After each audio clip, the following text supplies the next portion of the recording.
Hey Josh, this is a video for my buddy.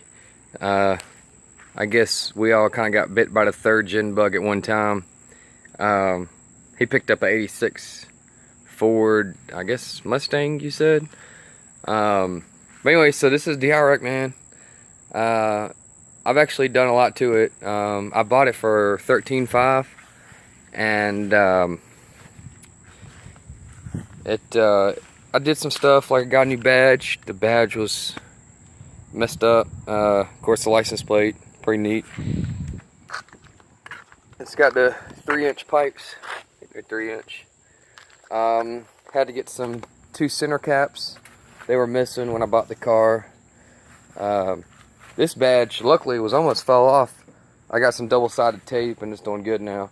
All the blinkers work. I got new turn signals because they were all hazed up, but it's pretty bad, man. It's a pretty bad car, dude. It's in good shape. Had to get the front and rear support struts done on the hood and on the rear latch. So check out this rear latch, Josh. This is really cool. T-tops. So the way these are supposed to work, contrary to what people think, is you hit the little latch button in there. It goes all the way up, and there's a motor. So I'm gonna. There's a button right here. So I'm gonna go ahead and hit the latch. It's pretty cool. So it goes up. It does go up pretty abruptly, but you can hear the motor coming up. These things are a bitch to get working sometimes.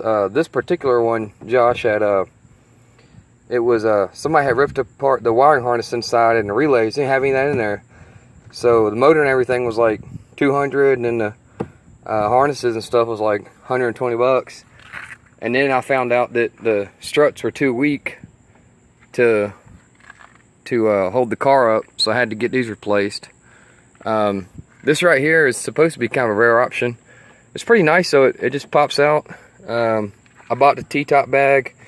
This is cool, Josh. You can see where it's like a little secret compartment, and this whole thing folds over, and you can store stuff down in here. The speakers are the original Bose Delco ones. Why they put speakers in the back of these cars is kind of weird to me. Shut this thing's kind of hard. I might even have to put the phone down. Yeah, I don't want to break that spoiler either, so I'll just leave it up for now. Actually, I'll put the phone down for like 2 seconds. I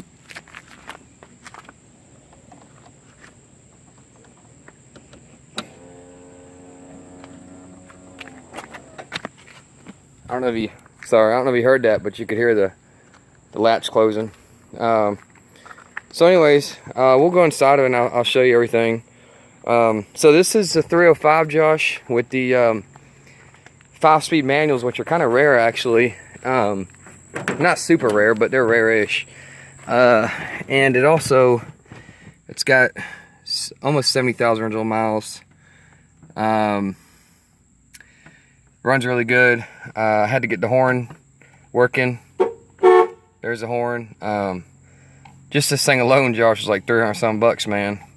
Cause it's they don't make the original ones anymore, so you have to buy like the new old GM stuff. It's like been in a box but never been opened.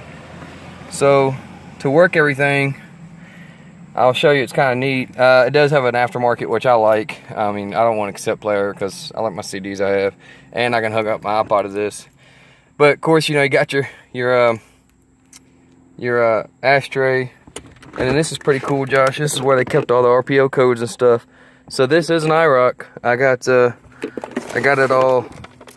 I do have a cigarette lighter, but I don't keep it in just because I just don't. But I do have it. It's actually a new one I bought. I usually keep my phone charger in here.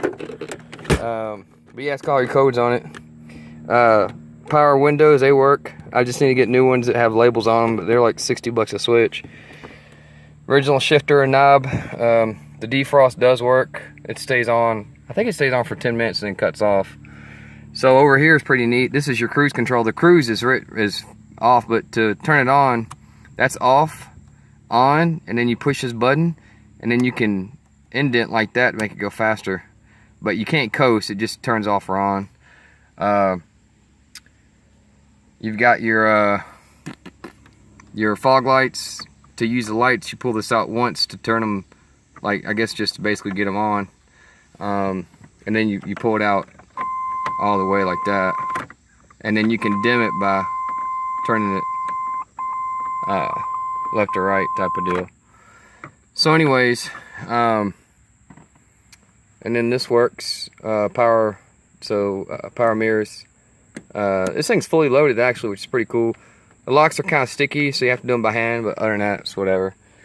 Sorry, I got a little sidetrack. It's got Z28, no glove box, pretty cool. Original interior, or the seats. The seats do fold down, which is pretty neat. This all works. All the lights here work. Oh yeah, there it goes. That one works. Mosquitoes, dome light. You got your planner, that all works. So now I'll go up to the meat and potatoes. So I got a lot of work done, Josh. I got my mechanic damaged a camshaft bearing when he was doing it. So basically the whole top end of the car got the whole top end got done. Let me get that tape off there. But yeah, the whole top end of the engine came out. He redid it on his own dime, replaced all the seals, a valve stem, some vacuum lines and everything on his dime. Probably cost him close to $2,000, but since he messed it up, he did it all. So basically it's almost a rebuilt engine completely, which is nice for me. The hell is that?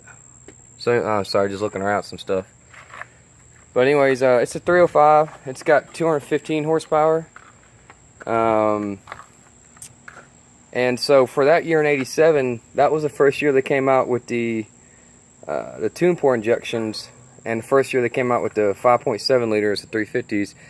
So the 350s only have 10 more horsepower than this in '87, but if this was an automatic, it would only have 290. But because it's a manual, it's got 215, and then the 5.7 liter 350s have 225. And then every year the Iroc-Z got a little bit faster, and the final best motor version was 240 or 45 horsepower, was a 5.7 liter.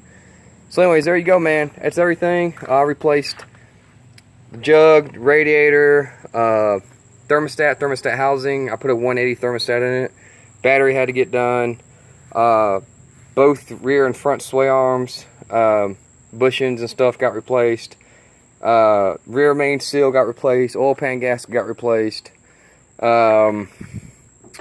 Just a bunch of other stuff, but it's running good now though, and I feel pretty safe. It would go on some long trips, but that's really about it, man. I'm trying to think of anything else that I got back from my mechanic, and it was leaking around that thermostat housing cover, and I think it had a hairline crack, and I couldn't see it because I replaced it and it hadn't been leaking no more, so that's good. It sounds good. Let me start up for you. You probably want to hear that, and then we'll get off here. Probably want to hear it running. That's the main part, right? All right, Joshua. Neutral. You do have to have the clutch in, or else it will not start. There you go. Run solid, Josh. The oil pressure's where it needs to be. Charging good. Low on gas. I run premium in it. I don't run anything but premium because actually the manuals say to run premium or medium. 89. Nothing below 89. Yeah, it does good though, man. Pretty much rock solid. Go onto the back. Pretty cool, huh? Pretty cool. Little gas tank. Power seat works good too. Rev it up for a little bit, Josh. I think it's pretty solid, man. But anyways, that's it, dude. I'll bring it back inside. All right, man. Hope you're doing good. Hope you enjoyed the video. Later.